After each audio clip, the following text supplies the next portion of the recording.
You're standing on the edge of a boat holding your phone and oops, it slips and plunges into the water right above the Mariana Trench. As it sinks, you wonder, how deep will it go? What wonders will it pass on its way? And how long will it take to reach the ocean floor? Let's find out. Oceans cover a staggering 71% of our planet, holding about 96% of Earth's water. Oceans help regulate our weather, maintain temperatures, and house millions of species. Yet more than 80% of the ocean's floor is still unexplored. In fact, we know more about the surface of Mars than we know about the deep ocean. To put it in perspective, if we could somehow squeeze all the ocean's water into a giant sphere, it would measure 860 miles across. That sphere would hold about 332 million cubic miles of water. Imagine this, it's enough to submerge the entire United States under 90 miles of ocean. And with all that space, the ocean is full of surprises. For example, the longest mountain range on Earth is actually underwater. It's called the Mid-Atlantic Ridge, stretching over 40,000 miles, longer than any mountain range on land. Our journey begins in the Sunlet Zone, the ocean's top layer stretching down to around 200 meters or about 656 feet. This is the part we are most familiar with, where sunlight still filters through the water, letting plants and animals thrive.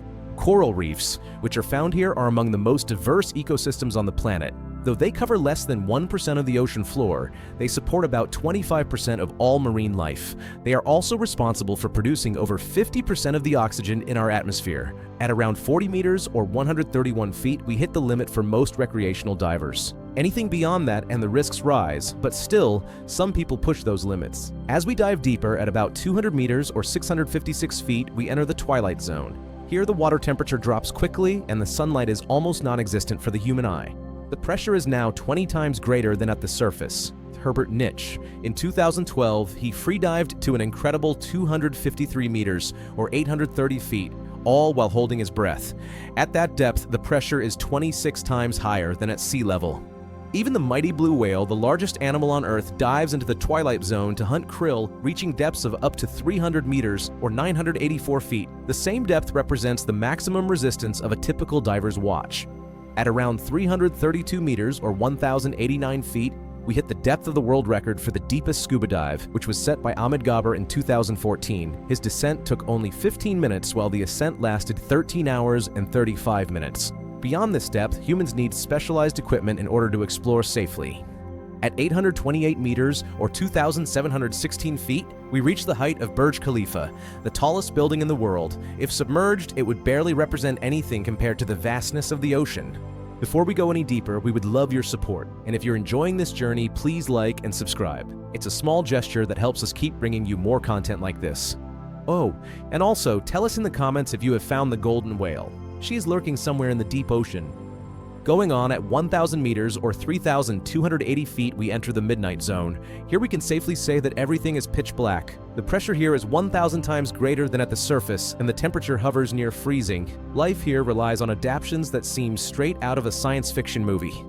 Great white sharks can reach depths of over 1,200 meters or almost 4,000 feet, although they usually live in the uppermost layer of the ocean while hunting for prey. One of the most iconic creatures of the midnight zone is the anglerfish. This predator uses a glowing lure on its head in order to attract prey.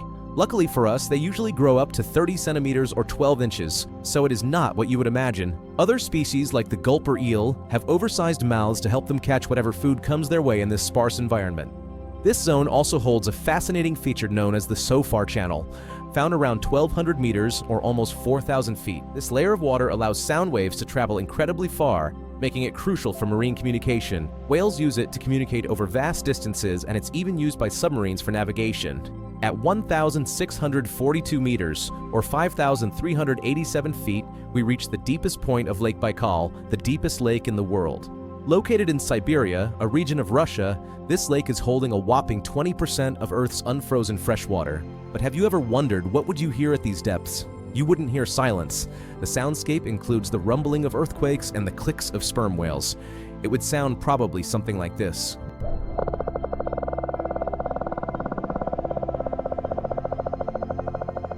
Speaking of which, sperm whales can reach depths of over 2,000 meters or 6,500 feet where they hunt giant squid. These epic battles are rarely seen, but the scars on the whales' bodies caused by the squid's tentacles tell the story. For reference, every single second, 25 battles between these two giants are happening. At 3,346 meters, or 10,977 feet, we reach the depth where Titan submersible imploded in 2023, killing all 5 people on board while trying to reach Titanic's wreck. At 3,800 meters, or roughly 12,400 feet, lies the wreck of the RMS Titanic. This iconic ship sank on April 15, 1912, after colliding with an iceberg. Of the 2,224 people on board, only 706 survived. Over a century later, the Titanic is slowly disintegrating due to metal-eating bacteria and ocean currents. It serves both a historical site and a haunting reminder of the human tragedy. At 4,000 meters, or about 13,000 feet, we reach the Abyssal Zone. This region makes up 60% of the ocean's floor, yet it is one of the most inhospitable environments on Earth. The temperature here hovers just about freezing, and the pressure is equivalent to about 5,800 pounds per square inch. That is like having 1,600 elephants standing on a small car. Despite these conditions, life persists in astonishing ways. A great example would be the giant isopodes. These crustaceans resemble oversized pill bugs and can grow up to 20 inches long, a far cry from their land-dwelling cousins, which are only about 18 millimeters in size. These odd-looking animals play a vital role in maintaining the ocean's ecosystem by recycling nutrients. One of the most fascinating features of the Abyssal Zone is the presence of hydrothermal vents. These vents form along tectonic plate boundaries and release superheated water rich in minerals. The temperature near these vents can reach up to 400 degrees Celsius or 752 degrees Fahrenheit, yet they create oases of life in the otherwise barren ocean depths. Giant clams, crabs, and even some species of shrimp also flourish in these extreme conditions. At 5,800 meters below the sea level, or 19,000 feet, we reach the base of Mauna Kea, the tallest mountain from Bayes Peak on Earth, with more than 10,200 meters, of which more than half are underwater. Taller than Everest? From base to peak, yes. At 6,000 meters, or about 20,000 feet, we enter the Abyssal Zone, named after the Greek god Hades. This region includes the deepest parts of the ocean, such as the Mariana Trench. The pressure here is the equivalent of a single human carrying 63 Boeing 747 jets. At 6,895 meters, or 22,621 feet, off the coast of the Philippines, lies the wreck of the USS Samuel B. Roberts, the U.S. Navy destroyer, which was sunk in 1944. It is the deepest shipwreck discovered yet, as of 2025. At 8,848 meters, or roughly 29,000 feet, we reach the height of Mount Everest if placed underwater. I think we can safely say that it's not even close of touching the bottom. At 10,600 meters, or about 35,000 feet, we reach the average commercial plane height. Next time you fly, look on the window and imagine that the ocean is deeper than what you see on it. At 10,920 meters, or about 35,820 feet, we reach the Challenger Deep, the deepest known point in the ocean located within the Mariana Trench. After almost 2 hours of continuous falling, your phone finally touches the bottom of the ocean. Very few humans have ventured to these extreme depths. Among them, though, is the filmmaker James Cameron, who made a solo descent in 2012 using a specially designed submersible. His journey took over 3 hours, and the pressure at the bottom was an astonishing 16,000 pounds per square inch, or around 1,000 times atmospheric pressure. Interestingly, though, Challenger Deep is so remote and difficult to access that more people have walked on the moon than have visited it. But wait, while Earth's oceans are vast and full of wonders, they aren't the deepest waters in the solar system. Some of the most terrifying and unexplored oceans lie on other planets, though. Take Europa, one of Jupiter's moons. Beneath its frozen surface, scientists believe there lies an ocean over 100 kilometers or 62 miles deep.